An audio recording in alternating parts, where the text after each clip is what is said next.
Hello, good morning. Good Okay, morning. start ചെയ്യാം ma'am. Fast Okay. start ചെയ്യാം. Hello everyone. Good morning all. എല്ലാവർക്കും നല്ലൊരു ദിവസം ആശംസിക്കുകയാണ്. എന്നെ ഒന്ന് പരിചയപ്പെടുത്താം. എൻ്റെ പേര് ജോളി. ഞാനൊരു റിട്ടയർഡ് ഗവൺമെന്റ് സർവന്റ് ആണ്. ഒറ്റപ്പാലത്താണ് വീട്. പിമ്പിളിന്റെ ട്രെയിൻ ദ ട്രെയിനർ കോഴ്സിലെ 19ാം ബാച്ചിലെ സ്റ്റുഡന്റും കൂടി ആയിരുന്നു. ഇതിനു മുമ്പ് മോർണിംഗ് സർക്കിളിൽ ഒരു പ്രാവശ്യം എടുത്തിട്ടുണ്ട്. ഇത് സെക്കൻഡ് ടൈം ആണ്. അപ്പോ ഇന്നത്തെ എൻ്റെ ടോപ്പിക്ക് നിങ്ങൾ ശ്രദ്ധിച്ചിട്ടുണ്ടാവും എന്ന് വിശ്വസിക്കുന്നു.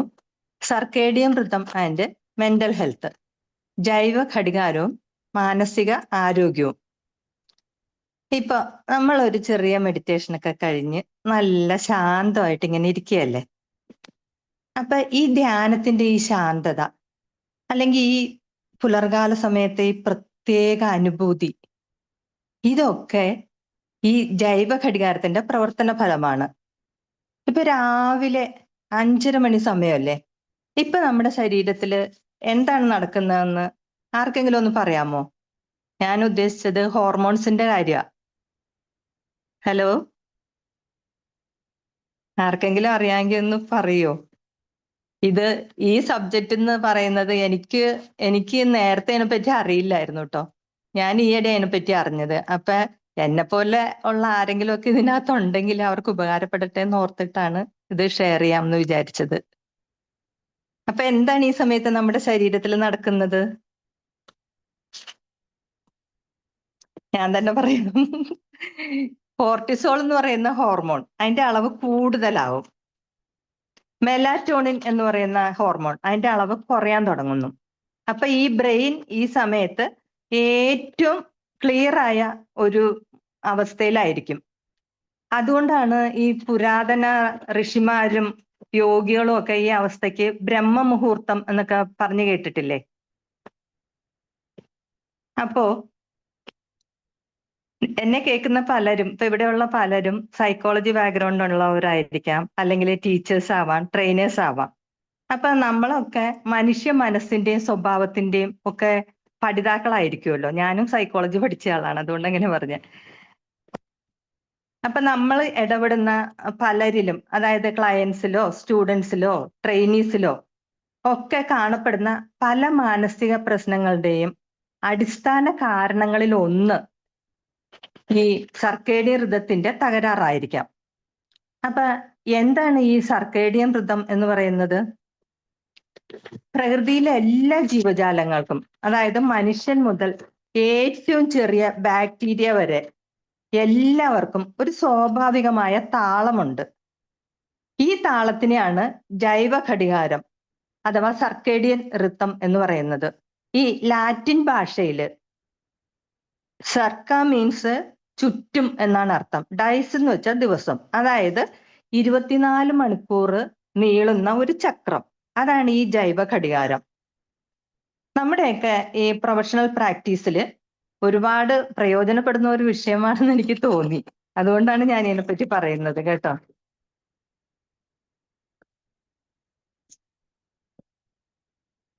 വളരെ ലളിതമായിട്ട് ഇത് തോന്നുമെങ്കിലും നമ്മുടെ മാനസിക ആരോഗ്യത്തെ വളരെ സ്വാധീനിക്കുന്ന, അതായത് തെറപ്പിയെയും മറ്റ് ഇന്റർവെൻഷനെയും ഒക്കെ വളരെ കാര്യമായിട്ട് സ്വാധീനിക്കുന്ന ഒരു കാര്യം കൂടിയാണിത്.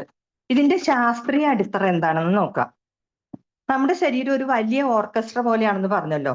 ഓരോ അവയവത്തിനും അതിൻ്റെതായ ഒരു താളമുണ്ട്. ഈ താളം നൽകുന്ന മാസ്റ്റർ ക്ലോക്ക് എന്ന് പറയുന്നത് നമ്മുടെ തലച്ചോറിലെ SCN എന്നറിയപ്പെടുന്ന, ചുരുക്കപ്പേരിൽ അറിയപ്പെടുന്ന സുപ്രാ കിയാസ്മാറ്റിക് ന്യൂക്ലിയസ് എന്ന് പറയുന്ന ഒരു സാധനമാണ് നമുക്ക് ഈ മാസ്റ്റർ ക്ലോക്ക് എന്നറിയപ്പെടുന്നത്. ഇത് നമ്മുടെ ബ്രെയിനിന്റെ ഹൈപ്പോ തലാമസില് ഒപ്റ്റിക് ചെയാസത്തിന് നേരെ മുകളിൽ സുപ്ര എന്ന് പറയുന്ന ഭാഗത്ത്, ഇവിടെയാണ് ഇത് സ്ഥിതി ചെയ്യുന്നത്. അതായത് ഇത് വെറും 20,000 ന്യൂറോൺസ് മാത്രമുള്ള ഒരു ഘടനയാണ്. പക്ഷേ ശരീരത്തിന്റെ മുഴുവൻ താളവും നിയന്ത്രിക്കുന്ന ഈ കുഞ്ഞനാണ്. നമ്മുടെയൊക്കെ കുട്ടിക്കാലത്ത് ഉച്ചയ്ക്ക് ഭക്ഷണം കഴിച്ചു കഴിയുമ്പോൾ നമുക്കൊന്ന് ഉറങ്ങാൻ തോന്നാറില്ലേ? അല്ലെങ്കിൽ സ്കൂളിൽ 12:30 അല്ലെങ്കിൽ 1 മണിക്ക് ബെല്ലടിക്കണ കാത്തിരിക്കില്ലേ ഊണ് കഴിക്കാൻ വേണ്ടി, വയറിൽ വിശപ്പ് തുടങ്ങൂലേ. ഇപ്പൊ എന്റെ മോളാണെങ്കിൽ അവള് സംസാരിക്കില്ല, സിവിയർ ഓട്ടിസ്റ്റിക് ആണ്. എന്നാലും വൈകുന്നേരം 3 മണിയാകുമ്പോഴത്തേക്കും അവൾക്ക് ചായ വേണം. അവൾ എന്നെ പിടിച്ചു കൊണ്ടുപോയി അടുക്കളയിൽ സ്റ്റൗവില് ചായപാത്രം വെപ്പിക്കും. അപ്പൊ ഞാൻ ഇവളോട് കളിയാക്കി നേരത്തെ പറയാറുണ്ട്, നിന്റെ വയറ്റിലാണോ ഈ ക്ലോക്ക് ഇരിക്കണേന്ന് ചോദിക്കാറുണ്ടായിരുന്നു. പക്ഷെ ശരിക്കും ഈ ജൈവ ഘടികാരം എന്ന് പറയുന്നത് നമ്മുടെ ഉള്ളിലെ ക്ലോക്ക് തന്നെയാണ്. ഇതിന്റെ പ്രവർത്തനം കൊണ്ടാണ് നമുക്കിതൊക്കെ അനുഭവപ്പെടുന്നത്. അപ്പൊ ഈ ക്ലോക്കിനെ റീസെറ്റ് ചെയ്യുന്നത് എന്താണെന്ന് നമുക്ക് നോക്കാം. അതായത് രാവിലെ സൂര്യപ്രകാശമാണ് ഇതിന്റെ മെയിൻ. രാവിലെ കാണുന്ന സൂര്യപ്രകാശം ഉണ്ടല്ലോ, ഇത് തലച്ചോറിന് ഇന്ന് പ്രവർത്തിക്കാൻ സമയമായി എന്ന് നമ്മളെ ബോധ്യപ്പെടുത്തുന്ന സംഭവമാണ്. അപ്പൊ സൂര്യപ്രകാശമാണ് ഈ SCN ആക്ടിവേറ്റ് ചെയ്യുന്ന സംഭവം. അപ്പൊ ഈ SCN നമ്മുടെ ശരീരത്തിലെ കുറെ ഹോർമോൺസിനെ നിയന്ത്രിക്കുന്ന ഘടകമാണ്. അപ്പൊ ആ നിയന്ത്രിക്കുന്ന SCN നിയന്ത്രിക്കുന്ന ഹോർമോൺസ് ഏതൊക്കെയാണെന്ന് ഞാനൊന്ന് ചുരുക്കി പറഞ്ഞുതരാം. നേരിട്ടോ അല്ലാതെ നിരവധി ഹോർമോൺസിന്റെ താളം നിയന്ത്രിക്കുന്നത് സുപ്രാകിയാസ്മാറ്റിക് ന്യൂക്ലിയസ് ആണ്. അതിൽ ഏറ്റവും പ്രധാനപ്പെട്ട ഒരു ഹോർമോണാണ് മെലാറ്റോണിൻ. അതായത് പീനിയൽ ഗ്രന്ഥിയിൽ നിന്നാണ് ഇത് സ്രവിക്കുന്നത്. രാത്രിയിൽ ഇതിന്റെ അളവ് കൂടുതലായിരിക്കും, പകല് കുറവായിരിക്കും. ഇതാണ് ഉറക്കത്തെ പ്രേരിപ്പിക്കുന്ന ഹോർമോൺ. ഉറക്കത്തിന്റെ ഹോർമോൺ എന്നൊക്കെ അറിയപ്പെടുന്നത് ഈ മെലാറ്റോണിൻ ആണ്. പിന്നെ രണ്ടാമത്തെ ഹോർമോൺ കോർട്ടിസോൾ, നിങ്ങളൊക്കെ കേട്ടിട്ടുണ്ടാവും, സ്ട്രെസ് ഹോർമോൺ. ഇത് അഡ്രീനൽ ഗ്രന്ഥിയിൽ നിന്നാണ് സ്രവിക്കുന്നത്.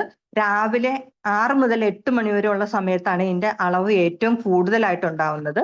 രാത്രിയിൽ കുറവായിരിക്കും. ഇത് നമ്മളെ ഉണർത്താനും സജീവമാക്കാനും സഹായിക്കുന്ന ഹോർമോണാണ്. പിന്നെ നിങ്ങൾ കേട്ടിട്ടുള്ള ഹോർമോണാണ് ഗ്രോത്ത് ഹോർമോൺ. പിറ്റ്യൂട്ടറി ഗ്രന്ഥിയിൽ നിന്നാണ് വരുന്നത്. രാത്രി ഉറക്കത്തിലാണ് ഇത് ഏറ്റവും കൂടുതൽ ഉണ്ടാവുന്നത്. വളർച്ചയ്ക്കും ടിഷ്യൂവിന്റെ റിപ്പയറിനും ഒക്കെ ഇത് വളരെ അത്യാവശ്യമാണ്.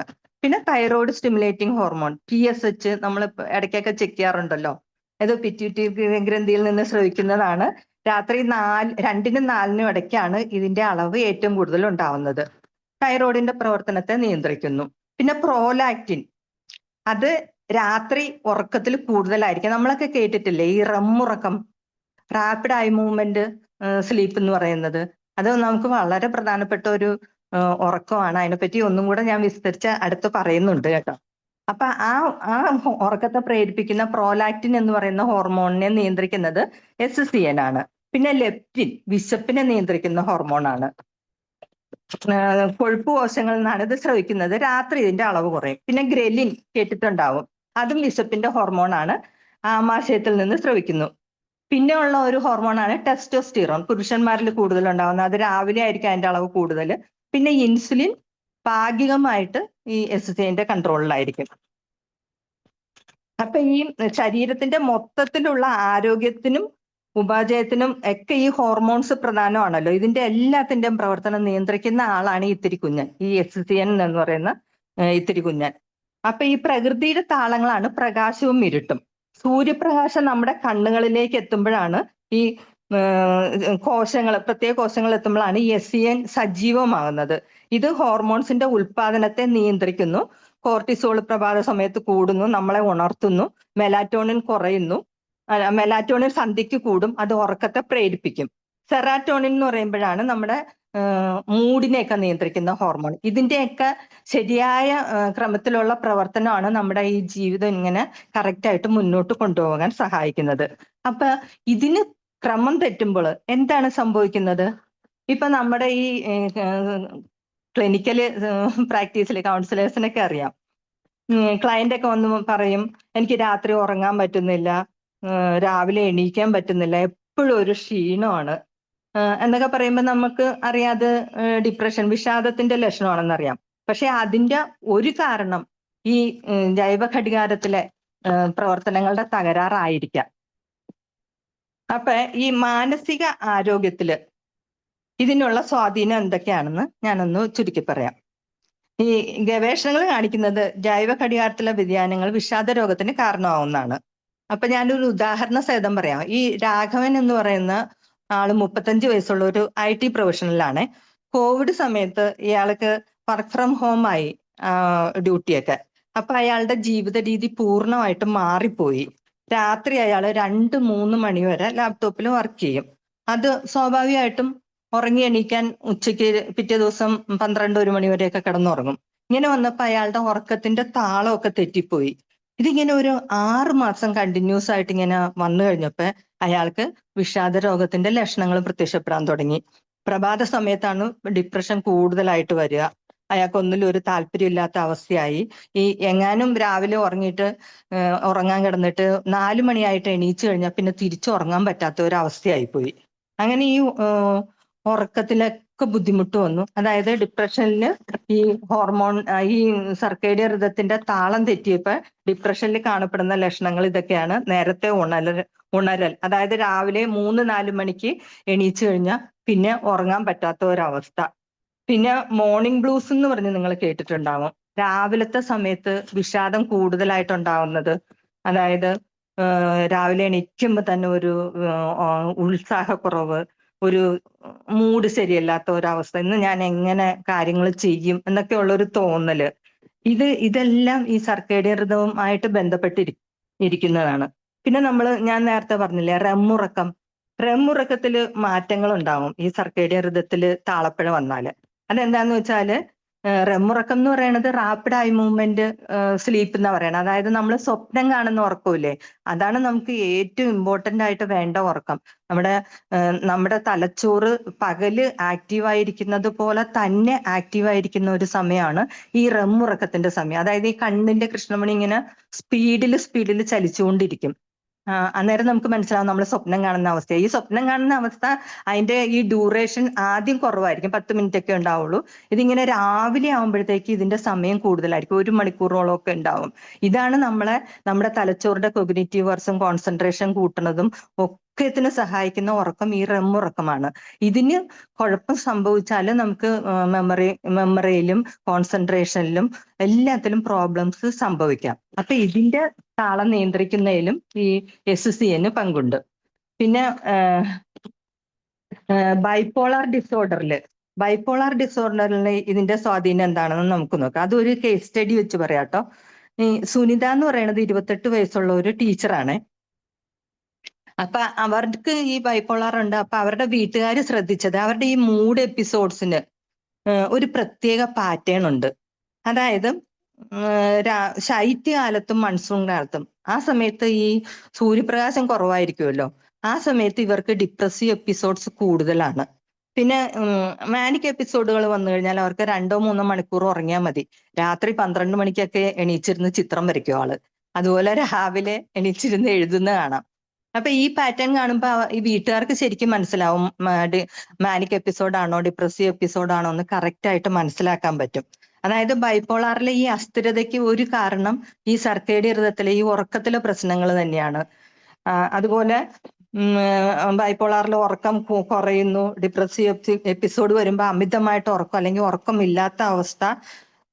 പിന്നെ ഈ സീസണൽ ശൈത്യകാലത്തും മൺസൂൺ കാലത്തും ഉള്ള ഡിപ്രസീവ് എപ്പിസോഡുകൾ, ഇതെല്ലാം ഈ ജൈവ ഘടികാരവുമായിട്ട് ബന്ധപ്പെട്ടിരിക്കുന്നു. പിന്നെ ആങ്സൈറ്റി ഡിസോർഡേഴ്സ്, അതിലും ജൈവ ഘടികാരത്തിന് പങ്കുണ്ട്. അതും ഒരു എക്സാമ്പിൾ വെച്ച് പറയാവട്ടോ. പ്രിയ എന്ന് പറയുന്ന ഒരു കുട്ടി, അത് എക്സാം ടൈം ആയപ്പോ എന്ത് പറ്റിയെന്ന് വെച്ചാൽ രാത്രി വൈകി ഇരുന്ന് പഠിക്കാൻ തുടങ്ങി. നമ്മളെല്ലാവരും മിക്കവരും പഠിത്ത കാലത്ത് അങ്ങനെയായിരുന്നല്ലോ. അപ്പൊ മൊബൈൽ ഫോണൊക്കെ കിടക്കണ സമയത്ത് കൊണ്ടുപോയി വെച്ച് വായിച്ചു പഠിക്കുമായിരുന്നു. പിന്നെ ഉറക്കം വരാതിരിക്കാൻ കാപ്പി കുടിക്കുമായിരുന്നു. അങ്ങനെ ഇത് കണ്ടിന്യൂസ് ആയിട്ട് ചെയ്തപ്പോ 2 ആഴ്ച കഴിഞ്ഞപ്പോ തന്നെ പുള്ളിക്കാരിക്ക് പാനിക് എപ്പിസോഡുകൾ വരാൻ തുടങ്ങി. അതായത് പുലർച്ചെ 3 മണിക്കും 4 മണിക്കും ഇടയിൽ ഹൃദയമിടിപ്പ് കൂടാൻ തുടങ്ങി, ശ്വാസം മുട്ടൽ അനുഭവപ്പെടാൻ തുടങ്ങി, വിയർപ്പ്, ഇതൊക്കെ അനുഭവപ്പെടാൻ തുടങ്ങി. പക്ഷേ ഈ പരീക്ഷ കഴിഞ്ഞ് ഈ ഉറക്കം, ആ ജീവിതശൈലിയൊക്കെ പഴയ പോലെയായി, ഉറക്കം നേരെയായി, ഇതെല്ലാം വന്നു കഴിഞ്ഞപ്പോ ഈ ലക്ഷണങ്ങൾ താനെ കുറഞ്ഞു തുടങ്ങി, പഴയ പോലെ തന്നെയായി. അപ്പൊ അത് ഈ ബന്ധത്തെ സൂചിപ്പിക്കുന്നു. ഈ നമ്മുടെ സർക്കേഡിയം ഋതവും ആങ്സൈറ്റി ഡിസോർഡേഴ്സും തമ്മിലുള്ള ബന്ധത്തെയാണ് ഈ ഉദാഹരണം കൊണ്ട് ഞാൻ പറയാൻ ശ്രമിച്ചത്. മനസ്സിലായി എന്ന് വിശ്വസിക്കുന്നു. പിന്നെ ADHD ഇതിന്റെ സ്വാധീനം എങ്ങനെയാണെന്ന് അതും ഒരു എക്സാമ്പിൾ വെച്ച് പറയാം. ഇപ്പൊ അർജുന്റെ മകൻ അർജുന്റെ മകന് ശ്യാമിന് 14 വയസ്സുള്ള ഒരു ADHD കുട്ടിയാണ്.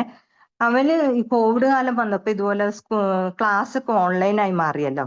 അപ്പൊ ഇവൻ ഈ മൊബൈലിന്റെ ഉപയോഗം കൂടിയിട്ട് പുള്ളിക്കാരൻ ഗെയിംസിന് അഡിക്റ്റ് ആയിപ്പോയി. രാത്രി 1 മണി 2 മണി വരെയൊക്കെ ഇരുന്ന് ഗെയിം കളിക്കും. അപ്പൊ എന്ത് പറ്റിയെന്ന് വെച്ചാല് പിറ്റേ ദിവസം ക്ലാസ്സിൽ വരുമ്പോ ഈ ADHDയുടെ സിംറ്റംസ് കൂടുതലായിട്ട് കാണിക്കാൻ തുടങ്ങി. ഒട്ടും ശ്രദ്ധിക്കില്ല, പെട്ടെന്ന് ഡിസ്ട്രാക്റ്റഡ് ആകും, പിന്നെ ഭയങ്കര ഹൈപ്പർ, ദേഷ്യം വരിക, മൂഡ് സ്വിങ്സ്, അങ്ങനെയുള്ള ലക്ഷണങ്ങളൊക്കെ കൂടുതലായി തുടങ്ങി. അപ്പൊ ടീച്ചേഴ്സ് ഇത് ശ്രദ്ധിച്ചു. അതിനെപ്പറ്റി അന്വേഷിച്ചപ്പോ ഇതൊരു കാരണമാണ്, ഈ മൊബൈൽ അഡിക്ഷൻ, ഈ ഉറക്കം ശരിയാകാത്തത് ഒരു കാരണമാണെന്ന് കണ്ടുപിടിച്ചു. എന്നിട്ട് പാരന്റ്സിനെ വിളിച്ചു പറഞ്ഞു, ഈ മൊബൈൽ അഡിക്ഷൻ കൺട്രോൾ ചെയ്യാൻ പറഞ്ഞു. അങ്ങനെ അവര് ഇതിന്റെ ഉപയോഗം, സ്ക്രീൻ ടൈം കുറച്ചു കഴിഞ്ഞപ്പോ ഇവന്റെ ഈ ലക്ഷണങ്ങൾ, ഈ ADHDയുടെ ലക്ഷണങ്ങൾ സാവധാനം കുറയാൻ തുടങ്ങി. അപ്പൊ അതാണ് അത് തമ്മിലുള്ള റിലേഷൻ. പിന്നെ ആധുനിക ജീവിത രീതിയിൽ നമ്മുടെ ഇപ്പോഴത്തെ ഇതിപ്പോ ഡിജിറ്റൽ യുഗമാണല്ലോ. അപ്പൊ ഈ ജീവിതത്തിൽ പല വെല്ലുവിളികളും ഉണ്ട്. അതെന്തൊക്കെയാണെന്ന് നോക്കാം. ഈ നീല വെളിച്ചത്തിന്റെ എക്സ്പോഷർ, അതായത് മൊബൈൽ ഫോൺ, കമ്പ്യൂട്ടർ എന്നിവയുടെ ഉപയോഗം ഈ കാലത്ത് കൂടുതലാണല്ലോ. അപ്പൊ എന്ത് സംഭവിക്കും? മെലാറ്റോണിന്റെ പ്രൊഡക്ഷൻ കുറയും. അത് നമ്മുടെ ഉറക്കത്തെ ബാധിക്കും. പിന്നെ രണ്ടാമത്തത് 24/7 കണക്ടിവിറ്റി ആണല്ലോ. അപ്പൊ ഈ ബ്രെയിനിന് വിശ്രമിക്കാനേ സമയമില്ല. പിന്നെ ഈ വർക്ക് ഷെഡ്യൂള്, അനിയന്ത്രിതമായ വർക്ക് ഷെഡ്യൂളാണ്. രാത്രിയെന്നില്ല, പകലെന്നില്ല. അത് ഈ രാത്രി പകൽ എന്നുള്ള വ്യത്യാസം ഇല്ലാതാക്കി. ഇതൊക്കെ ഇന്ന് നമ്മൾ നേരിടുന്ന വെല്ലുവിളികളാണ്. പിന്നെ ഉള്ള ഒരെണ്ണം സാമൂഹിക ജെറ്റ് ലാഗ്. നമ്മൾ ജെറ്റ് ലാഗ് എന്ന് കേൾക്കുമ്പോൾ ഓർക്കും, ഈ പ്ലെയിനിൽ സഞ്ചരിക്കുന്നവർക്ക് അറിയാലോ, പല ടൈം സോൺസിലൂടെ ഇങ്ങനെ പ്ലെയിൻ കടന്നു പോകുമ്പോൾ നമുക്ക് ഈ ഉറക്കത്തിനും പല മൂഡ് സ്വിങ്സും ഒക്കെ അനുഭവപ്പെടാറുണ്ട്. അതുപോലെ ഈ സാമൂഹിക ജെറ്റ് ലാഗ് എന്ന് പറയുന്ന ഒരു സംഭവമുണ്ട്. അത് ഞാനൊരു ഉദാഹരണ സഹിതം പറയാട്ടോ. ഈ രമേശ് എന്ന് പറയുന്ന ആൾ ഒരു ബാങ്ക് ജീവനക്കാരനാണ്. സാധാരണ വർക്കിംഗ് ഡേയ്സിൽ അയാൾ 10:30 കിടന്നുറങ്ങും, രാവിലെ 6:30 എഴുന്നേൽക്കും. പക്ഷെ ഈ ഹോളിഡേയ്സ് വരുമ്പോ പുള്ളിക്കാരന്റെ ഈ ഉറക്കത്തിന്റെ താളം മാറിപ്പോവും. എന്ന് വെച്ചാല് ഞായറാഴ്ച ഹോളിഡേ ആണെങ്കിൽ ശനിയാഴ്ച തന്നെ പുള്ളിക്കാരൻ എന്ത് ചെയ്യും? സിനിമയ്ക്ക് പോകും, കൂട്ടുകാരൊത്ത് കറങ്ങും, എന്നിട്ട് കിടന്ന് തിരിച്ച് വരുമ്പോ രാത്രി 1 മണി 2 മണിയൊക്കെ ആവും. അപ്പൊ ഉറങ്ങാൻ ലേറ്റ് ആവും. അപ്പൊ സ്വാഭാവികമായിട്ട് ഞായറാഴ്ച എണീക്കാനും വൈകുമല്ലോ. ഞായറാഴ്ച ഉച്ചവരെയൊക്കെ കിടന്നുറങ്ങും. ഇങ്ങനെ സംഭവിക്കുമ്പോ പിറ്റേ ദിവസം തിങ്കളാഴ്ച വർക്കിംഗ് ഡേ ആണല്ലോ. തിങ്കളാഴ്ച എണീക്കുമ്പോൾ പുള്ളിക്കാരന് രാവിലെ എണീക്കാൻ ബുദ്ധിമുട്ട്. ഓഫീസിൽ ചെന്നാലോ എന്തെങ്കിലുമൊക്കെ മണ്ടത്തരങ്ങൾ കാണിച്ചു വെക്കും. ഉച്ചയ്ക്ക് കാപ്പി കുടിക്കാതെ നിവർത്തിയില്ല. ആ മൂഡിന് എല്ലാത്തിലും ഒരു വ്യത്യാസം കാണും. അപ്പൊ ഈ സാധാരണയിൽ നിന്നും ഒരു ദിവസത്തില് വരുന്ന ഹോളിഡേ കഴിഞ്ഞ് പിറ്റേ ദിവസത്തില് വരുന്ന ഈ വ്യത്യാസം ഉണ്ടല്ലോ, ഇതിനെയാണ് നമ്മൾ സാമൂഹിക ജെറ്റ് ലാഗ് അല്ലെങ്കിൽ സോഷ്യൽ ജെറ്റ് ലാഗ് എന്ന് പറയും. അതിനും ഈ സർക്കേഡിയൻ ഋതുവായിട്ട് ബന്ധമുണ്ട്. പിന്നെ അതുപോലെ തന്നെ ഷിഫ്റ്റ് വർക്കുള്ള ആൾക്കാരില്, ഇപ്പൊ ഒരു ഉദാഹരണം പറയുകയാണെങ്കിൽ ജയശ്രീ എന്ന് പറയുന്ന ഒരു നേഴ്സ് ICUലാണ് വർക്ക് ചെയ്യണത്. പുള്ളിക്കാരിക്ക് ഷിഫ്റ്റ് വർക്കാണ്, റൊട്ടേറ്റിംഗ് ഷിഫ്റ്റിലാണ് ജോലി. ആദ്യത്തെ ഷിഫ്റ്റ് എന്ന് വെച്ചാലും ആദ്യത്തെ ഒരാഴ്ച രാവിലെ 7 തുടങ്ങി 3 മണി വരെയുള്ള ഷിഫ്റ്റ് ആയിരിക്കും. പിറ്റത്തെ ആഴ്ച അത് 3 തൊട്ട് 11 മണി വരെയുള്ള ഷിഫ്റ്റ് ആയിരിക്കും. പിന്നെ രാത്രി ആവുമ്പോൾ 11 തൊട്ട് 7 മണി വരെയുള്ള ഷിഫ്റ്റിലായിരിക്കും ജോലി ചെയ്യുന്നത്.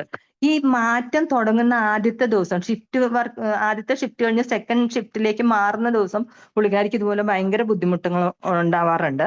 അതായത് പകൽ ഉറക്കം ശരിയാവില്ല, ക്ഷീണം, പിന്നെ മാനസികാരോഗ്യം, ഇതെല്ലാം വന്ന് പെട്ടെന്ന് ഇമ്മ്യൂൺ സിസ്റ്റം തകരാറിലായിപ്പോയി. പെട്ടെന്ന് കോൾഡ് പിടിപെടുക, അണുബാധകൾ ഉണ്ടാവുക, ഇതൊക്കെ ഉണ്ടാവാൻ തുടങ്ങി. അപ്പൊ ഈ സർക്കേഡിയൻ ഋത്തം താളം തെറ്റുന്നത് മൂലമാണ് ഇതൊക്കെ സംഭവിക്കുന്നത്. അപ്പൊ ഈ രാത്രി ജോലിക്കാരിൽ പഠനങ്ങൾ കാണിക്കുന്നത് വിഷാദ രോഗം 40% കൂടുതലായിരിക്കും എന്നാണ്. പിന്നെ അവർക്ക് കാർഡിയോവാസ്കുലർ പ്രോബ്ലംസ് കൂടുതലുണ്ടാവും, അവരുടെ ഇമ്മ്യൂൺ സിസ്റ്റം ദുർബലമായിരിക്കും. അപ്പൊ ഇതിനൊക്കെ എന്താണ് ഒരു പ്രതിവിധി? അതായത് ഉറക്ക ശുചിത്വം എന്നുള്ളതാണ് ഫസ്റ്റ് പ്രതിവിധി. വൈകി ഉറങ്ങുന്നതിന്റെ പ്രധാന ദോഷങ്ങൾ നിങ്ങളിൽ പലർക്കും അറിയായിരിക്കും. മെന്റൽ ഹെൽത്ത് ഇഷ്യൂസ് ഉണ്ടാക്കാം, ഡിപ്രഷൻ, ആങ്സൈറ്റി ഒക്കെ കൂടുതലായിട്ടുണ്ടാവും, അറ്റൻഷൻ ഡെഫിസിറ്റ് ഉണ്ടാവും, പിന്നെ ക്ഷീണവും അസ്വസ്ഥതയും, പെട്ടെന്ന് ദേഷ്യം വരും, അങ്ങനത്തെ കാര്യങ്ങളൊക്കെ ഉണ്ടാവും. പിന്നെ ശരീരത്തിന്റെ ഭാരം വർദ്ധിക്കാനുള്ള സാധ്യതയുണ്ട്. അതായത് ഈ ഹോർമോൺ വ്യതിയാനം സംഭവിക്കുമല്ലോ, വിശപ്പിനെ നിയന്ത്രിക്കുന്ന ഹോർമോൺസ് ആയ, ഞാൻ നേരത്തെ സൂചിപ്പിച്ചില്ലേ, ഗ്രലിൻ, ലെപ്റ്റിൻ എന്നൊക്കെ പറയുന്ന അവയുടെ അളവിൽ മാറ്റങ്ങൾ ഉണ്ടാവും. ഇത് വിശപ്പ് കൂട്ടും. അപ്പൊ ഈ ഫാസ്റ്റ് ഫുഡൊക്കെ കഴിക്കാനുള്ള ആസക്തി നമുക്ക് കൂടുതലാവും, മധുര പലഹാരങ്ങളൊക്കെ. അങ്ങനെ വരുമ്പോ എന്താണ്, മെറ്റബോളിസം കുറയും, കൊഴുപ്പ് കത്തുന്നത് കുറയും. ഫലം എന്താ? അമിതവണ്ണം, ഒബിസിറ്റി ഉണ്ടാവും. പിന്നെ ഹൃദയത്തിന്റെ ആരോഗ്യ പ്രശ്നങ്ങൾക്ക് കാരണമാവും. ഹൈ BP, ഹൃദയാഘാതം എന്നിവ ഉണ്ടാക്കും. പിന്നെ ദുർബലമായ ഇമ്മ്യൂൺ സിസ്റ്റം, പ്രതിരോധ ശക്തി കുറയും. നമ്മൾ കറക്റ്റായിട്ട് ഉറങ്ങുമ്പോഴാണ് ഈ പ്രതിരോധ സംവിധാനം ശരിയായി വർക്ക് ചെയ്യുന്നത്. ശരീരത്തിന് വൈകി ഉറങ്ങുകയും ആവശ്യത്തിന് വിശ്രമം ലഭിക്കാതിരിക്കുകയും ചെയ്താൽ ശരീരം അണുബാധകളോട് പ്രതികരിക്കാനുള്ള ആ ശക്തി കുറയും. പെട്ടെന്ന് രോഗങ്ങൾ വരാനുള്ള സാധ്യത കൂടും. പിന്നെ നമ്മുടെ സൗന്ദര്യ പ്രശ്നങ്ങൾ, കണ്ണിന് ചുറ്റും കറുപ്പുണ്ടാവും, പിന്നെ അകാലമായ വാർദ്ധക്യം, പിന്നെ മുടി കൊഴിച്ചില്. ഈ കോർട്ടിസോൾ എന്ന് പറയുന്ന ഹോർമോൺ കൂടുതലായിട്ട് ഉൽപ്പാദിക്കപ്പെടുമ്പോൾ മുടി കൊഴിച്ചിലിനിടയാക്കും. അപ്പൊ ആരോഗ്യമുള്ള ഒരു വ്യക്തി ഒരു ദിവസം 7 മുതൽ 9 മണിക്കൂർ വരെ കൃത്യമായി ഉറങ്ങണം എന്നാണ് പഠനങ്ങൾ സൂചിപ്പിക്കുന്നത്. അത് 10 മണിക്കും 11 മണിക്കും ഉറങ്ങുന്നതാണ് ഉത്തമം എന്നാണ് പല പഠനങ്ങൾ ശുപാർശ ചെയ്യുന്നത്.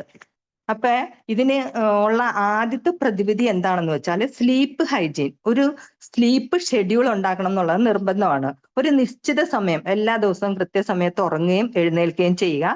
പിന്നെ നമ്മുടെ കിടക്കമുറിയുടെ അന്തരീക്ഷം, ഇപ്പൊ നൈറ്റ് ഡ്യൂട്ടി കഴിഞ്ഞ് ഡേ ഡ്യൂട്ടിക്ക് വരുന്നവരാണെങ്കിൽ ആ റൂം മൊത്തം ഇരുട്ടാക്കണം. പിന്നെ നിശബ്ദത ഉറപ്പുവരുത്തണം. പിന്നെ നമ്മൾ ഈ റൂമിന്റെ തണുപ്പ് അത് 20 ഡിഗ്രിക്കും 22 ഡിഗ്രിക്കും ഒക്കെ ഇടയിലാണെങ്കിൽ ഇതൊക്കെ നമ്മുടെ ഉറക്കത്തെ സഹായിക്കുന്ന ഘടകങ്ങളാണ്. ഇതൊക്കെ കൃത്യമായി നമ്മൾ ഉറപ്പുവരുത്തണം. പിന്നെ നമ്മൾ കേട്ടിട്ടുണ്ട് ഈ പ്രഭാത ചികിത്സ എന്ന് പറയുന്നത്, ലൈറ്റ് തെറപ്പി. ഇത് ഈ സർക്കേഡിയൻ റിതം കറക്റ്റ് ചെയ്യാൻ വളരെ ഇമ്പോർട്ടന്റ് ആയ ഒരു തെറപ്പിയാണ്. അതായത് പ്രഭാതത്തിലെ ആദ്യത്തെ സൂര്യപ്രകാശം എഴുന്നേറ്റ് 30 മിനിറ്റിനകം പ്രകാശം കാണുക എന്നുള്ളതാണ്. പിന്നെ ഈ ഡിപ്രഷൻ പേഷ്യൻസിലൊക്കെ ഈ കൊടുക്കുന്ന ഒരു ട്രീറ്റ്മെന്റ് ഉണ്ട്, ലൈറ്റ് തെറാപ്പി എന്ന് പറയും. അതൊരു ബോക്സ് ആണ്. നിശ്ചിത അളവിൽ പ്രകാശം കടത്തിവിട്ട് അവരുടെ മൂഡ് ശരിയാക്കി എടുക്കും. അതുപോലെ തന്നെ ഈ നമ്മൾ ശ്രദ്ധിക്കേണ്ട ഒരു കാര്യം, സന്ധ്യക്ക് മങ്ങിയ വെളിച്ചം. എനിക്ക് തോന്നുന്നു ഈ പണ്ട് കാലത്തൊക്കെ വിളക്ക് കത്തിക്കുക എന്നുള്ളതൊക്കെ ഒരു സമ്പ്രദായം വന്നത് ഇതിനു വേണ്ടിയിട്ടായിരിക്കുന്നു. അത് നമ്മുടെ ഈ മെലാറ്റോണിൻ ഉത്പാദനത്തിനെ സഹായിക്കുന്ന ഒരു ഘടകമാണ്. പിന്നെ നമ്മുടെ ലൈഫ് സ്റ്റൈലിൽ, ജീവിത രീതിയിൽ ചെറിയ ചെറിയ മാറ്റങ്ങൾ വരുത്തണം. അത് ഞാനൊരു ഉദാഹരണ സഹിതം പറയാം. ലീല എന്ന് പറയുന്ന ഒരു വക്കീലാണ്. പുള്ളിക്കാരിക്ക് ആങ്സൈറ്റി, ഉറക്കമില്ലായ്മയൊക്കെ ഉണ്ടായിരുന്നു. അപ്പൊ അവര് ഇത് മാറ്റാൻ വേണ്ടിയിട്ട് ജീവിതശൈലിയിൽ കുറെ മാറ്റങ്ങൾ വരുത്തി. അതെന്തൊക്കെയാണെന്ന് നോക്കാം. ഒന്നാമതായിട്ട് അവർ ചെയ്തത് ക്രമമായ ഒരു ഭക്ഷണ സമയം ഉണ്ടാക്കി എന്നുള്ളതാണ്. രാവിലെ 8 മണിക്ക് ബ്രേക്ക്ഫാസ്റ്റ് കഴിക്കും. ഇത് കോർട്ടിസോൾ നിയന്ത്രിക്കാൻ വളരെ ഉപകാരപ്പെട്ടു. അതുപോലെ തന്നെ ഉച്ചയ്ക്ക് 1 മണിക്ക് ലഞ്ച് കഴിക്കും. ഡിന്നർ 7:30 മണിക്ക് തന്നെ കഴിച്ചിരിക്കും. അതായത് ഉറങ്ങുന്നതിന് 3 മണിക്കൂർ മുമ്പ് ഡിന്നർ കഴിച്ചിരിക്കണം എന്നുള്ളതാണ്. ഇത് നമ്മുടെ സർക്കേഡിയൻ റിതത്തിന് വളരെ ഇമ്പോർട്ടന്റ് ആണ്. പിന്നെ വ്യായാമം, രാവിലെ 6:30ക്ക് പുള്ളിക്കാരി വ്യായാമം ചെയ്യുക. അതെങ്ങനെയാന്ന് വെച്ചാൽ 30 മിനിറ്റ് നടത്തം. അതുകൊണ്ട് 2 കാര്യങ്ങളാണ്, 2 ഉപകാരമാണ്. ഒന്ന്, പ്രകാശത്തിന്റെ എക്സ്പോഷർ കിട്ടും. രണ്ടാമത്, എക്സസൈസും ആവും. പിന്നെ വൈകുന്നേരം പുള്ളിക്കാരി 6 മണിക്ക് ലൈറ്റ് ആയിട്ട് യോഗ ചെയ്യുക. അത് ഉറങ്ങുന്നതിന് 4 മണിക്കൂർ മുമ്പായിരിക്കണം എന്നുള്ളത് നിർബന്ധമായിരുന്നു. പിന്നെ കാപ്പിയുടെ പരിമിതി, അതായത് രാവിലെ 7 മണിക്കും 11 മണിക്കും ഇടയ്ക്കാണ് കാപ്പി കുടിക്കാറ്. ഉച്ചയ്ക്ക് 2 മണിക്ക് ശേഷം പുള്ളിക്കാരി കാപ്പി ഉപേക്ഷിച്ചു, കാപ്പിയും ചായയൊക്കെ. പിന്നെ പുള്ളിക്കാരി മദ്യപാനം ഒഴിവാക്കുക എന്നുള്ളതാണ്. നേരത്തെയൊക്കെ സോഷ്യൽ ഇവന്റുകളിലൊക്കെ പോയിക്കൊണ്ടിരുന്നപ്പോ ഈ വൈൻ കൊടുക്കുമല്ലോ, അപ്പൊ അത് കഴിക്കുമായിരുന്നു. അപ്പൊ പിന്നെയാണ് പുള്ളിക്കാരി മനസ്സിലാക്കിയത് ഈ വൈൻ ഉറക്കത്തെ ബാധിക്കുന്നുള്ളത്. അതോടെ അത് നിർത്തി. ഇങ്ങനെ 6 ആഴ്ച ഇത് കണ്ടിന്യൂ ചെയ്തപ്പോ ഇവരുടെ ആങ്സൈറ്റി സിംറ്റംസ് 60% കുറഞ്ഞു എന്നുള്ളതാണ്. പിന്നെ ഉറക്കത്തിന്റെ ഗുണനിലവാരം മെച്ചപ്പെട്ടു. അപ്പൊ നമ്മൾ ഓർക്കേണ്ടത് ഇതൊക്കെയാണ്. നമ്മളിപ്പോ അസസ് ചെയ്യാൻ കൗൺസിലേഴ്സ് ഒക്കെ ആണെങ്കിൽ അവരുടെ ഉറക്ക പാറ്റേൺ ചെക്ക് ചെയ്യുന്നത് അവർക്ക് ഈ നമ്മുടെ അസസ്മെന്റിന് പ്രയോജനപ്പെടുന്ന ഒരു കാര്യമാണ്. പിന്നെ തെറപ്പി പ്ലാനിങ്ങിലാണെങ്കിൽ CBTയോടൊപ്പം ഈ സ്ലീപ്പ് ഹൈജീനെ പറ്റിയുള്ള ഒരു സൈക്കോ എഡ്യൂക്കേഷൻ കൊടുക്കുകയാണെങ്കിൽ നല്ലതായിരിക്കും. പിന്നെ ഈ ടീച്ചേഴ്സിനാണെങ്കിൽ വിദ്യാർത്ഥികളെയൊക്കെ മനസ്സിലാക്കാൻ ഈ ക്ലാസ് ഒരുപാട് ഹെൽപ്പ് ചെയ്യില്ലേ. അതായത് ഈ കൗമാരക്കാർക്ക് ഇപ്പൊ ഈ സ്ക്രീൻ ടൈം, രാത്രിയിലൊക്കെ കുറെ സമയം മൊബൈലൊക്കെ ഉപയോഗിക്കുമല്ലോ. അപ്പൊ അവർക്ക് ഈ ഡിലേഡ് സ്ലീപ്പ് ഫേസ് എന്ന് പറയുന്ന ഒരു അവസ്ഥ ഉണ്ടാവും. അപ്പൊ രാവിലെ ഇവർ വരുമ്പോ ക്ലാസ്സിൽ ശ്രദ്ധക്കുറവ് കാണിക്കും. അത് മടിയല്ല എന്ന് മനസ്സിലാക്കാൻ ഈ കാര്യം ഉപകരിക്കുമല്ലോ. അതുപോലെ തന്നെ അവർക്ക് ക്ലാസ്സിൽ കുറെ സ്ട്രാറ്റജീസ് ഒക്കെ ചെയ്യാൻ പറ്റും കേട്ടോ. ഈ മോർണിംഗ് സമയത്ത് ക്ലാസ്സിന്റെ പ്രകാശം കൂടുതൽ ക്ലാസ്സിൽ കിട്ടാൻ വേണ്ടി കർട്ടനൊക്കെ ഒന്ന് മാറ്റിയിടാൻ പറ്റും. അതുപോലെ അവർക്ക് കൊടുക്കുന്ന ആക്ടിവിറ്റീസ് ഒക്കെ രാവിലെ നല്ല കൊഗ്നിറ്റീവ് ആക്ടിവിറ്റീസ് ഒക്കെ രാവിലെ കൊടുക്കാം. ഉച്ചയ്ക്ക് ശേഷം മറ്റേ വേറെ ക്രിയേറ്റീവ് ആയിട്ടുള്ള ആക്ടിവിറ്റീസ് കൊടുക്കാം. അങ്ങനെയൊക്കെ നമുക്ക് കുറച്ച് വ്യത്യാസങ്ങൾ ഇതിൽ കൊണ്ടുവരാൻ പറ്റുമോ? അതുപോലെ തന്നെ സൺലൈറ്റിന്റെ, അതുപോലെ തന്നെ ട്രെയിനേഴ്സിനാണെങ്കിൽ ഹെവി കൊഗ്നിറ്റീവ് ടാസ്കുകൾ ട്രെയിനിങ്ങിന്റെ ആദ്യ സമയത്ത് രാവിലെ ഉൾപ്പെടുത്താം. ഉച്ചയ്ക്ക് ശേഷം ക്രിയേറ്റീവ് സെക്ഷൻസ് ചെയ്യാം. അങ്ങനെയൊക്കെ നമുക്ക് ഷെഡ്യൂൾ ചെയ്യാൻ ഇത് വളരെ സഹായമായിരിക്കും. അതുപോലെ പിന്നെ ഈ IT പ്രൊഫഷനില് ഒരു ഉദാഹരണം പറയുകയാണെങ്കിൽ ഒരു കമ്പനി വൈകുന്നേരം 6 മണിക്ക് ശേഷം നോ മീറ്റിംഗ് പോളിസി അവതരിപ്പിച്ചു. അപ്പൊ അവരുടെ ജീവനക്കാരുടെ സ്ട്രെസ് ലെവല് ഒരു 35% കുറഞ്ഞു. അതുപോലെ പ്രൊഡക്ടിവിറ്റി 20% കൂടി. അപ്പൊ ഇതൊക്കെ നമ്മുടെ നിത്യജീവിതത്തിൽ വളരെ പ്രയോജനപ്പെടുന്ന കാര്യങ്ങളാണ്. ഞാൻ പറഞ്ഞ് അവസാനിപ്പിക്കാം. ഇന്ന് പറഞ്ഞ പല എക്സാമ്പിൾസും നമ്മുടെ ചുറ്റും നടക്കുന്ന യഥാർത്ഥ സംഭവങ്ങളാണ്. അപ്പൊ ആധുനിക ജീവിതത്തിന്റെ പെരുമഴയില് നാം പലപ്പോഴും പ്രകൃതിയുടെ താളം മറന്നു പോകാറുണ്ടല്ലോ. അപ്പൊ നമ്മുടെ മാനസികാരോഗ്യത്തെ സംരക്ഷിക്കാനും മെച്ചപ്പെടുത്താനും ആഗ്രഹിക്കുന്നുണ്ടെങ്കിൽ നമ്മുടെ ഈ ജൈവ ഘടികാരത്തെ ബഹുമാനിക്കുകയും അതിന്റെ സ്വാഭാവിക താളത്തെ പിന്തുണയ്ക്കുകയും വേണം. നമുക്ക് ചെറിയ ചെറിയ ലളിതമായ മാറ്റങ്ങൾ കൊണ്ട് വലിയ ഫലങ്ങൾ ഉണ്ടാക്കാൻ സാധിക്കും. ഇത്രയും പറഞ്ഞ് ഞാൻ അവസാനിപ്പിക്കുകയാണ്. എന്നെ ഇതുവരെ കേട്ടിരുന്ന എല്ലാവർക്കും നന്ദി. എനിക്ക് ഇങ്ങനെ ഒരു പ്ലാറ്റ്ഫോം ഒരുക്കി തന്ന സജന മാമിനും ഫൈസൽ സാറിനും വിംബിൾ അക്കാഡമിയുടെ എല്ലാ ടീംസിനും നന്ദി. അതുകൂടാതെ നിങ്ങൾക്ക് എല്ലാവർക്കും ഒരിക്കൽ കൂടെ നന്ദി. എനിക്ക് അറിയാവുന്ന ഒരു ചെറിയ അറിവ്, എനിക്കൊരു പുതിയ കാര്യമായിരുന്നു, അത് ഞങ്ങളുമായിട്ട് ഷെയർ ചെയ്തതേ ഉള്ളൂ. ഇനി നിങ്ങൾക്ക് ഇതിൽ എന്തൊക്കെ ആഡ് ഓൺ ചെയ്യാനുണ്ടെങ്കിൽ അതാവാം. Thank you. സജന മാം. ആ മാം, കേൾക്കുന്നുണ്ട്. അപ്പോ ഈ സർക്കാഡിയൻ റhythm എന്ന് പറയുന്നത് നമ്മളുടെ ഉള്ളിലുള്ള ഒരു ക്ലോക്ക് ആണല്ലേ? അതെ അതെ. അത് നമ്മളുടെ നല്ല ശീലങ്ങൾക്ക് അനുസരിച്ചാണ് അതിന്റെ പ്രവർത്തനങ്ങൾ. നല്ല ശീലങ്ങളാണ് അത് നന്നായിട്ട് മാനേജ് ചെയ്ത് കൊണ്ടുപോകാനായിട്ട് നമ്മളെ സഹായിക്കുന്നത്. അതെ അതെ. ഇതിന് മനസ്സിലാക്കിയ കാര്യം എന്ന് വെച്ച് കഴിഞ്ഞാല്, നമ്മള് രാവിലെ എഴുന്നേൽക്കുമ്പോ നമ്മളുടെ കണ്ണിലേക്ക് ലൈറ്റ് വരുമ്പോഴാണ് പ്രകാശം വളരെ ഇമ്പോർട്ടന്റ് ആണ്. അതെ. അതുപോലെ രാത്രിയിൽ ഉറങ്ങണം എന്നുണ്ടെങ്കിൽ നമുക്ക് മെലാറ്റോണിൻ വേണം. അപ്പൊ ഈ മെലാറ്റോണിൻ ഉണ്ടാവണമെന്നുണ്ടെങ്കിൽ നമ്മുടെ കണ്ണിലേക്ക് ഇരുട്ട് വരണം, അല്ലെ? അതെ അതുകൊണ്ടാണ് നമ്മൾ പറയണത് അല്ലെ, അതായത് സ്ക്രീൻ ടൈം ഒഴിവാക്കാൻ പറയുമല്ലോ നമുക്ക് എടുക്കുന്നതിന്. കാരണം അതെ, ഒരു 2 മണിക്കൂർ മുമ്പെങ്കിലും ഈ മൊബൈലൊക്കെ ഓഫ് ചെയ്ത് വെക്കുകയാണെങ്കിൽ ഈ മെലാറ്റോണിൻ ഉൽപാദനം കൂടും. അത് നമ്മുടെ ഉറക്കത്തെ സഹായിക്കും എന്നാണ് പറയണത്. അതെ. കാരണം എന്ന് വെച്ച് കഴിഞ്ഞാല് ഈ മൊബൈലിൽ നിന്നുള്ള ആ ബ്ലൂ ലൈറ്റ് വരുമ്പോ നമ്മളുടെ ക്ലോക്ക് വിചാരിക്കുന്നു ഇപ്പൊ പകലണം, അല്ലെ? അതെ അതെ അതെ. അങ്ങനെ വിചാരിച്ചിട്ട് മെലാറ്റോണിന്റെ പ്രൊഡക്ഷൻ കുറയും. അപ്പൊ നമ്മൾക്ക് ഉറക്കവും പ്രശ്നമാവും. അപ്പൊ ശരിക്കും നമ്മൾ നല്ലൊരു മെന്റലി ഫിസിക്കലി നല്ലൊരു ലൈഫ് സ്റ്റൈൽ ഉണ്ടാവണമെന്നുണ്ടെങ്കിൽ നമ്മളുടെ കറക്റ്റ് സമയത്തെ ഉറങ്ങാൻ നോക്കുക, രാവിലെ കറക്റ്റ് സമയത്ത് എഴുന്നേൽക്കുക, ഭക്ഷണം, വ്യായാമം, കറക്റ്റ് സമയത്ത് വ്യായാമം, ഇതെല്ലാം നമ്മൾ കേട്ടിട്ടുണ്ട്. പക്ഷെ ഈ സർക്കേഡിയൻ റിതമായിട്ട് ഇതിന് ബന്ധമുണ്ടെന്നുള്ള കാര്യം ഞാൻ ഈ അടുത്ത ഇടയ്ക്കാണ് കാരണം എന്താണെന്നറിയാമോ, എന്റെ മോൾക്ക് ഒരുപാട് ഹോർമോൺ പ്രശ്നങ്ങൾ ഉണ്ടായിരുന്നു. അവള് ഉറങ്ങൂല, വിശപ്പിന്റെ പ്രശ്നങ്ങളുണ്ട്, അങ്ങനെ ഒരുപാട് കാര്യങ്ങൾ. അപ്പൊ ഇത് ഈ ഇടയ്ക്കാണ് ഞാൻ അറിഞ്ഞത്. അപ്പൊ ഇത് വെച്ച് അവൾക്ക് ഒരു തെറപ്പി പ്ലാൻ ചെയ്യണമെന്നാണ് ഞാൻ വിചാരിക്കുന്നത്. രാവിലെ എണീപ്പിച്ച് നടത്തണം. പക്ഷെ ഈ ഉറക്കം അവൾക്ക് ശരിയല്ല. എനിക്കും അത് കാരണം ഉറക്കം ബുദ്ധിമുട്ടാണ്. ഞാൻ ഷിഫ്റ്റ് വർക്കിലൊക്കെയാണ് ജോലി ചെയ്തിരുന്നത്. അപ്പൊ എനിക്ക് ഒരുപാട് പ്രശ്നങ്ങളുണ്ട്. ഡിപ്രഷനൊക്കെ അന്ന് ഭയങ്കരമായിട്ടുണ്ടായിരുന്നു. പക്ഷെ അതിന്റെയൊക്കെ ഒരു കാരണം ഇതാണെന്ന് ഇപ്പോഴാണ് എനിക്ക് മനസ്സിലായത്. അതുകൊണ്ടാണ് ഞാൻ ഇതൊക്കെ നിങ്ങളോടും കൂടി ഒന്ന് ഷെയർ ചെയ്യാന്ന് വിചാരിച്ചത്. ഇനി ആർക്കെങ്കിലും എന്തെങ്കിലും പറഞ്ഞ് ചേർക്കാനുണ്ടോ ഇതിൽ കൂട്ടിച്ചേർക്കാൻ?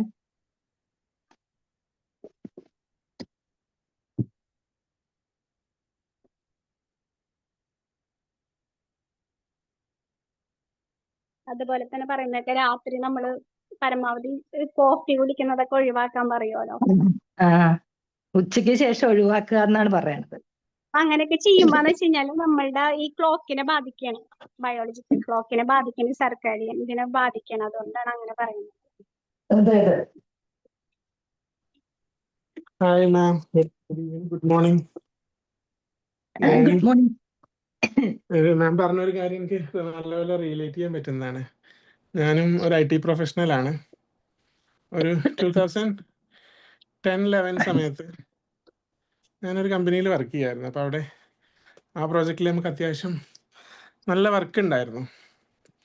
അങ്ങനെ ഒരിടയ്ക്ക് എൻ്റെ BP എല്ലാം ഭയങ്കരമായിട്ട് കൂടി, ഒന്നും കോൺസെൻട്രേറ്റ് ചെയ്യാൻ പറ്റാത്തൊരു സിറ്റുവേഷൻ. അങ്ങനെ എന്നിട്ട് ഡോക്ടറെ കണ്ട് ഡോക്ടർ പറഞ്ഞ് കുറച്ച് ദിവസം ലീവ് എടുക്കണം, BP ഭയങ്കര ഹൈ ആണ്. അങ്ങനെ ഞാൻ അന്ന് എൻ്റെ മാനേജറോട് സംസാരിച്ചു. മാനേജർ പറഞ്ഞു കുഴപ്പമില്ല, ഒരാഴ്ച ലീവ് എടുത്തോ. എന്നിട്ട് എന്നെ പ്രോജക്റ്റും ടീമും മാറ്റി തന്നു. അപ്പം അന്ന് ഒരു 10 മണിക്കൊക്കെ സ്റ്റാർട്ട് ചെയ്താൽ രാത്രി 11-12 ഒക്കെ ആവുമായിരുന്നു വർക്ക് തീരാനായിട്ട്. പിന്നെയും കിടന്നുറങ്ങുമ്പോൾ 2 മണിയൊക്കെ ആവും. അപ്പം പ്രോജക്റ്റ് മാറി ഒരു നോർമൽ സൈക്കിളിലേക്ക് വന്ന സമയത്ത് എല്ലാം ഹെൽത്ത് എല്ലാം ഓക്കെ ആയി. അപ്പം മാമിൻ്റെ ക്ലാസ് കേട്ടപ്പോൾ എനിക്ക് അതാണ് ഓർമ്മ വന്നത്. അപ്പം പറഞ്ഞത് കറക്റ്റാണ്, നമുക്കൊരു ടൈം ഉണ്ട് എല്ലാത്തിനും. അപ്പം അത് അനുസരിച്ച് ഇങ്ങനെ പോവുകയാണെങ്കിൽ നമുക്ക് ഹെൽത്തി ആയിട്ട് പോകാൻ പറ്റും. അല്ലെങ്കിൽ ഈ ഒരു കാര്യം കൂടെ ഞാൻ പറയും, ചില നമ്മൾ ഈ അടുത്തൊക്കെ കേൾക്കാറുണ്ട്, ഈ പെട്ടെന്ന് കാർഡിയാക് അറസ്റ്റ് വന്നിട്ട് മരണപ്പെടുന്ന കൂടുതൽ കേസുകളും, പ്രത്യേകിച്ചും ഈ കമ്പനികളിലൊക്കെ വലിയ പൊസിഷനിൽ ഇരിക്കുന്നവരൊക്കെ, ഇവരെല്ലാം ജിമ്മിൽ പോകുന്നവരാണ്, ഡയറ്റ് നോക്കുന്നവരൊക്കെയാണ്. പക്ഷെ അവർക്കെല്ലാം കൂടുതലും പ്രശ്നം ഉറക്കമാണെന്നാണ് പറയുന്നത്. ദിവസത്തിൽ 3 മണിക്കൂറൊക്കെ അവർ ഉറങ്ങുള്ളൂ അത്രേ, അല്ലെങ്കിൽ 4 മണിക്കൂർ. അപ്പൊ അതായിരുന്നു പ്രശ്നം. ബാക്കി എല്ലാവരും കറക്റ്റായിട്ട് ഫോളോ ചെയ്യുന്നുണ്ട്, ഡയറ്റ് ആണെങ്കിലും എക്സസൈസ് ആണെങ്കിലും എല്ലാം. പക്ഷെ ഉറക്കമില്ല. അപ്പൊ സുജന മാം പറഞ്ഞ പോലെ ഉറക്കം ഒരു പ്രശ്നം തന്നെയാണ്. നന്നായിട്ട് ഉറങ്ങുന്ന ദിവസം, നന്നായിട്ടെന്നല്ല, ആവശ്യത്തിന് ഉറങ്ങുന്ന ദിവസം നമ്മൾ നല്ല ഫ്രഷ് ആയിരിക്കും. അതല്ലെങ്കിൽ രാവിലെ എണീച്ചാൽ ഒരു മന്ദപ്പ്, ഇങ്ങനെ ഒന്നിനും ഒരു ഉഷാറില്ലാത്ത, എന്താ ചെയ്യാന്നുള്ള ഒരു കൺഫ്യൂഷൻ ഉണ്ടാവും. താങ്ക് യു മാം, നല്ല സെഷൻ ആയിരുന്നു. Thank you sir.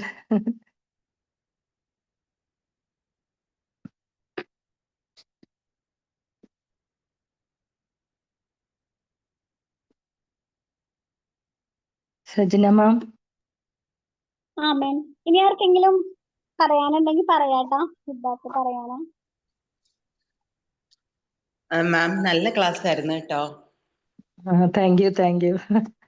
പ്രത്യേകിച്ചും നമ്മുടെ ലൈഫ് എക്സ്പീരിയൻസസിൽ നിന്നും, പിന്നെ ഓരോ കാര്യങ്ങളും ഓരോ ഉദാഹരണങ്ങൾ കൊണ്ടൊക്കെ പറയുമ്പോൾ നമുക്കതിങ്ങനെ മനസ്സിൽ വെക്കാൻ പറ്റുന്നുണ്ട്. പിന്നെ അതിൽ കൂടുതലായിട്ട് മാം ഇങ്ങനെ പറഞ്ഞു, അതായത് നമ്മളിപ്പോൾ ഏറ്റവും നമുക്ക് ഏത് സാഹചര്യത്തിലാണെങ്കിലും, ഇപ്പൊ നമ്മൾ ഉറങ്ങാൻ പോവാ, അപ്പൊ ലൈറ്റ് ആണ്, പകലാണ്, അതിനെ ഒന്ന് രാത്രി ആക്കാനുള്ള ഒരു ശ്രമം, ആ റൂം ശാന്തമാക്കാൻ, അല്ലെ? അങ്ങനെയൊക്കെ പല റോൾസ് നമ്മുടെ ഒരു ഇൻവോൾവ്മെന്റ് ആണ്. അല്ലെങ്കിൽ നമ്മുടെ വീട്ടിൽ ആർക്കെങ്കിലും അങ്ങനെ ഒരു ബുദ്ധിമുട്ട് അല്ലെങ്കിൽ ആ ഒരു സാഹചര്യം ഉണ്ടെങ്കിൽ അതങ്ങനെ ക്രിയേറ്റ് ചെയ്ത് കൊടുക്കാൻ നമുക്ക് എന്ത് ചെയ്യാൻ പറ്റും? അതൊക്കെ ഒരു അതെ. എന്നിട്ട് പിന്നെ ഈ ഓരോ സമയത്തുള്ള ഹോർമോണിന്റെ അത് വളരെ ഹെൽപ്ഫുൾ ആയി കേട്ടോ. മാം പറഞ്ഞത് സത്യം തന്നെയാണ്. അതിങ്ങനെ ഷെയർ ചെയ്തപ്പോഴാണ് നമുക്ക് കറക്റ്റ് മനസ്സിലാവുന്നത്. പണ്ടൊക്കെ ഉള്ളവർ എന്തുകൊണ്ടാണ് ഈ 4 മണിക്ക് എഴുന്നേൽക്കണം, ഓരോ കാര്യങ്ങൾ കറക്റ്റ് ടൈമിൽ ഉറങ്ങണം. ഞാനൊക്കെ ഓർക്കുന്നുണ്ട്, എൻ്റെ അപ്പൂപ്പനൊക്കെ ആണെങ്കിൽ ഒരു 7:30 കഴിഞ്ഞാൽ പിന്നെ ഫുഡ് ഇന്ന് കഴിച്ചില്ലേലും കുഴപ്പമില്ല, കഴിക്കണ്ട എന്ന് പറയും, അത്ര നിർബന്ധം. അപ്പൊ നമ്മൾ അന്ന് ഓർക്കുമായിരുന്നേ, ഇത് എന്തൊരു കഷ്ടമാണ്, നമുക്ക് ഇഷ്ടമുള്ള സമയത്ത് ഫുഡ് കഴിക്കാൻ പറ്റില്ല. അതുപോലെ അവർക്കൊക്കെ അതൊക്കെ അറിയാമായിരുന്നു എന്ന് തോന്നുന്നു അല്ലെ? അന്ന് പണ്ടുള്ളവര് അവരൊക്കെ കറക്റ്റ് ആയിട്ട് ഇത് ഫോളോ ചെയ്തിരുന്നു. ഇപ്പൊ നമ്മൾ ഈ പുതിയ യുഗത്തിൽ വന്നപ്പോഴാണ് ഇതിന്റെ ഒക്കെ താളം തെറ്റിപ്പോയത്. പറഞ്ഞോളൂ മാം.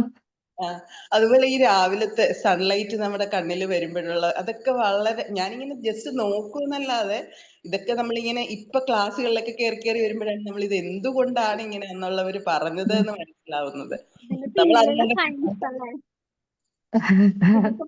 സയൻസ് ഉണ്ടല്ലോ, പണ്ടത്തെ കാരണന്മാരൊക്കെ ഓരോന്ന് പറയുമല്ലോ, അവർ സയൻസ് പക്ഷേ സയൻസ് ഉണ്ട്. പലതും ഇപ്പൊ നമുക്ക് അങ്ങനെ കണക്ട് ചെയ്യാൻ പറ്റുന്നുണ്ടല്ലേ ഇപ്പോഴത്തെ ശാസ്ത്രീയ അടിത്തറ വെച്ചിട്ട് നോക്കുമ്പോ.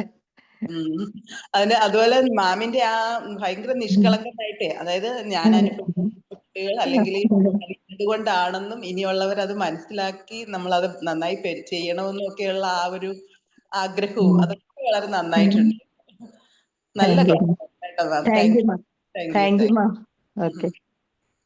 അതുപോലെ തന്നെ നമ്മള് ഭക്ഷണം നേരത്തെ കഴിക്കണം എന്ന് പറയുമല്ലോ രാത്രിയില്. അത് എന്തുകൊണ്ടാന്ന് വെച്ച് കഴിഞ്ഞാൽ ഇതൊക്കെയാണ് പ്രശ്നം. കാരണം വെച്ചാൽ നമ്മൾ ഉറങ്ങാൻ കിടക്കുമ്പോ പരമാവധി നമ്മുടെ എല്ലാ ഓർഗൻസിനും റെസ്റ്റ് കൊടുക്കണം. അപ്പൊ ഭക്ഷണം നമ്മ വൈകി കഴിച്ചിട്ട് കിടന്ന് ഉറങ്ങുമ്പോ പെട്ടെന്ന് തന്നെ ഉറങ്ങാൻ കിടക്കുമ്പോന്ന് വെച്ച് കഴിഞ്ഞാല് നമ്മളുടെ ഡൈജഷൻ ഇങ്ങനെ നടന്നുകൊണ്ടിരിക്കണം. അപ്പൊ അതൊക്കെ നമ്മളുടെ ആ ഒരു ഇതിനെ ബാധിക്കണം. അതുകൊണ്ടാണ് നേരത്തെ കഴിക്കണം എന്നൊക്കെ പറയുന്നത് അല്ലെ.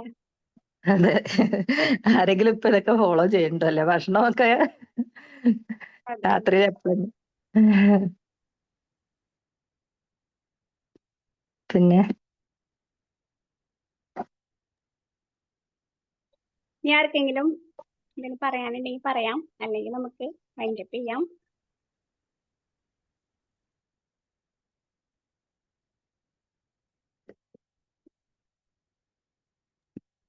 വൈൻഡപ്പ് ചെയ്യാലോ ഇപ്പൊ. Okay ma'am, thank you. Thank you.